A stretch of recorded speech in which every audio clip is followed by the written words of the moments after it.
Hi everybody, this is the Algebra 2 video on 1.2.3. The first video that you had was just looking at the beginning problems, and then what you needed to do is that you needed to actually solve the rest of those problems, okay?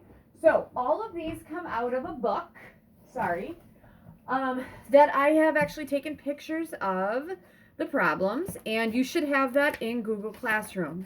So when I'm referring to questions 1-99 and 1-100, they're actually coming out of our CPM book. Okay, that's 1-99. I took a screenshot of that, and this is, 1-100. I took a picture of that, and that's what I'm going to be working off of. So if you want to have another screen with those problems on it, that might be very helpful. I'm actually going to go and do mine from the online book.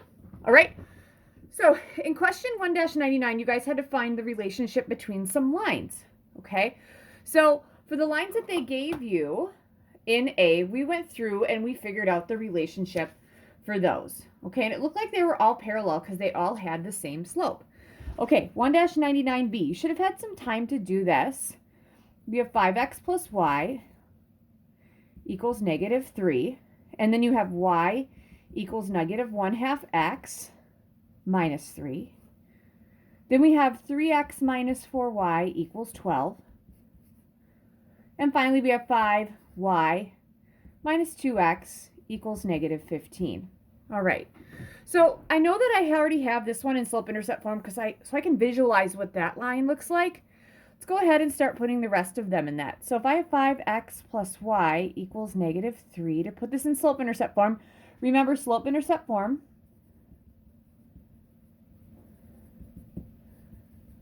is y equals mx plus b. All right, so we're going to have, I want the y by itself, subtract 5x. So y equals -5x minus 3. All right, so that's that one, okay?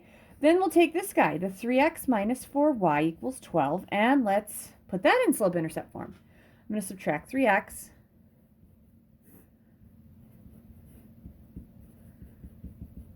And then divide by -4.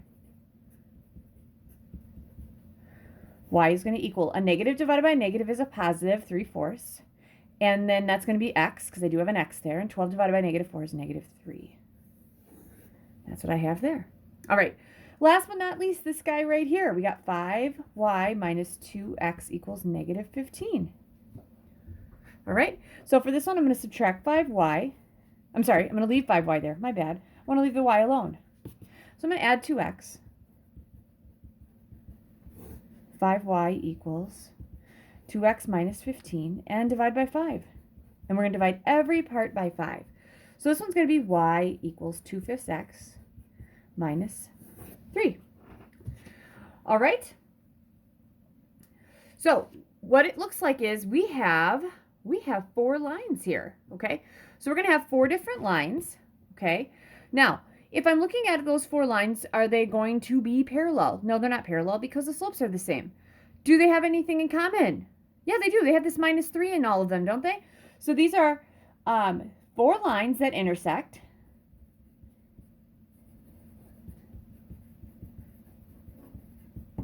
At one point. And do you guys notice that since the y-intercept's all -3, wouldn't at that point be 0, -3?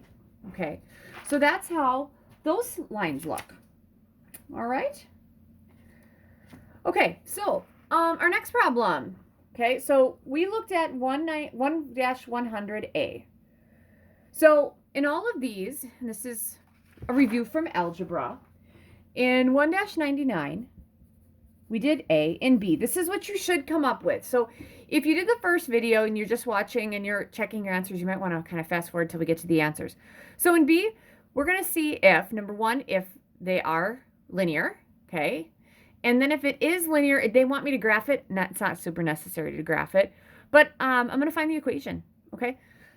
So in B, if you're looking at the problems that you have that I sent you, Killer Fried Chickens charges $7 for a basic bucket of chicken and 50 cents for each additional piece.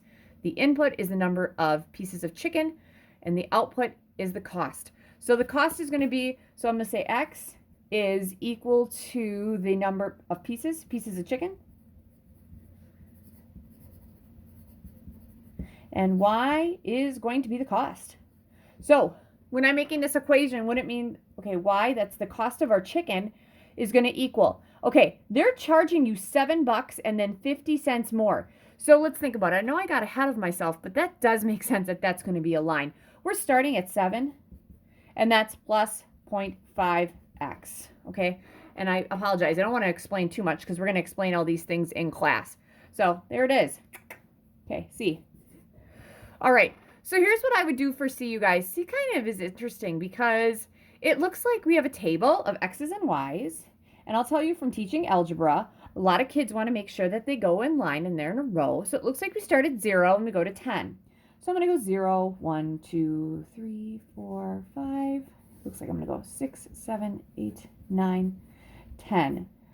And I'm going to put all the numbers that the table gives me, because in the past I've had kids who are like, let's just find all the other numbers if I need to. 0, 10 will go here. 5, 5. I have one at 3, 7. I have one at 2, 8. I have one at 1, 9. Oh, and then I have one at 10, 0. All right, so the question is, can I fill in all of these with the same pattern? See, these go up by 1s. Are these going up or down by the same? So let's see. 10 to 9 is 1. Subtract 1 here, subtract 1 here, subtract 1 here. 6, that makes sense. Subtract 1, that makes sense. Subtract 1, subtract 1. Sorry, I was going to rewrite 4. Subtract 1, subtract 1. Yep, that makes sense. My equation then is going to be y equals, we're going to start at 0. I'm sorry, we're starting at 10. Plus, and then we're growing by 1x. Okay, so let's see. All right, for my same purposes, I'm going to look at D and do the same thing. So when you guys did D, like I said, back from the old algebra days of teaching, which wasn't actually that long ago, it looks like we're going 0, and then I have a half here. So I'm going to go 0, and then I have a half, and it looks like I'll go up to 10 again. So I'm going to go 1. So this guy's going to be a little different. 2, 3, 4, 5, 6, 7, 8, 9, and then 10. I feel like I'm going to waste a ton of paper today, but it is what it is, right? All right, so here we go. In D, 10 is with 1. 5 is with 2. 4 is with 2.5. And 2 is with 5. 1 is with 10.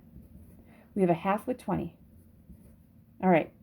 So if I have a half with 20, would it make sense then that 0 would have to be, okay, so this is if it's linear, okay?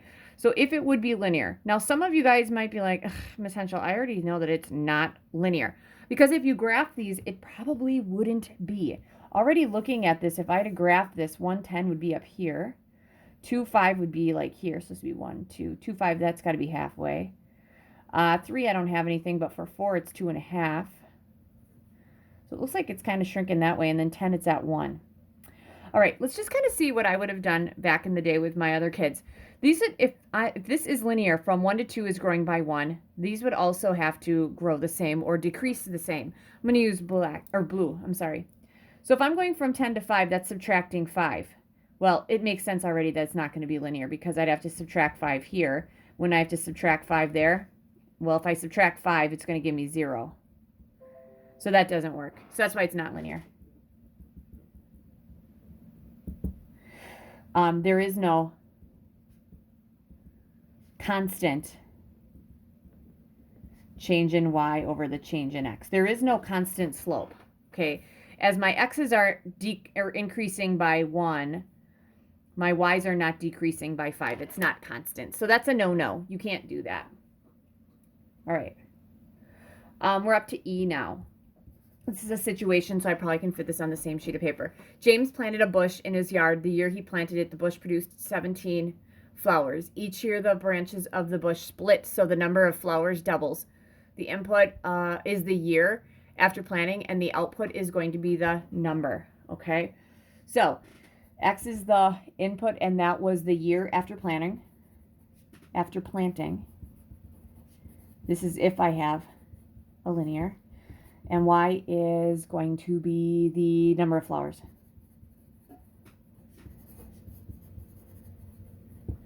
All right. So for this one,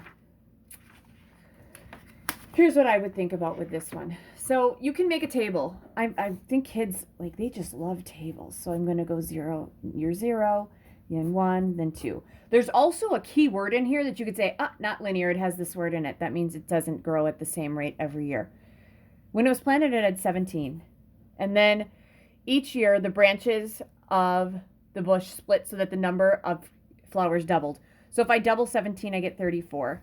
If I double 34, I get 68. Now that should be good enough to show, oh, this is adding 30 or 17. This is not adding 17. Okay, so this is not linear. One of two reasons. You're not adding 17 every time. You could say that. Or you could say, oh, because it's doubling. Doubling is not a consistent rate. Or you could say the slope. Okay, there you go. So there's some key words there that you guys could say, yeah, it's not for sure. All right, my next one. Okay, so this is my last one in F.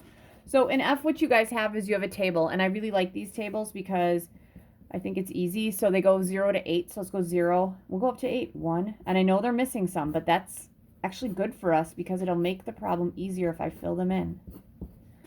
And this is actually the trick kids used to use whenever I would do algebra. 0, -7, 2, -2, 4, 3, 6, 8, 8, 13. All right. So it looks like you guys, from here to here, I'm adding 5, right? From here to here, I'm adding 5. From here to here, I'm adding 5. And from here to here, I'm adding 5. So if I want to know what I'm adding to get to the next one, wouldn't it make sense? I'm going to add half of that, so I'm going to add 2.5.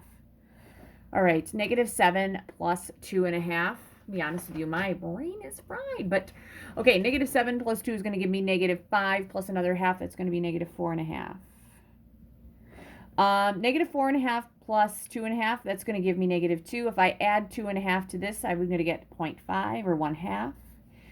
1/2 plus 2.5 gives me 3. 3 plus 2.5 will give me 5.5. Plus 2.5 gives me 8. Plus 2.5 is 10.5. And then that gives me 13, right? No, sorry, my bad. 8 plus 2.5 is 10.5. Forgot my 0.5. I think I said that. And then 10.5 plus 2.5 is 13. Okay, I know that looks sloppy, but here is our equation. Y equals.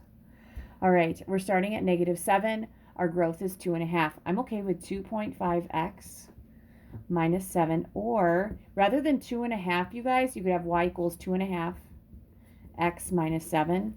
Or if you didn't want to use a fraction, wouldn't that be equal to 2 times 2 is 4 plus 1 is 5/2 x minus 7. That makes sense. If you're graphing it, I would use the 5/2 minus 5/2 x minus 7. All right, I apologize. It's probably babbling on a little too much. I should have just kind of went through how you get the answers, but that is how you do it. You kind of figure out, is it linear or not? Do you have a constant rate? And if you do, you should come up with the equation. And if you can't, you should tell me why. Good luck.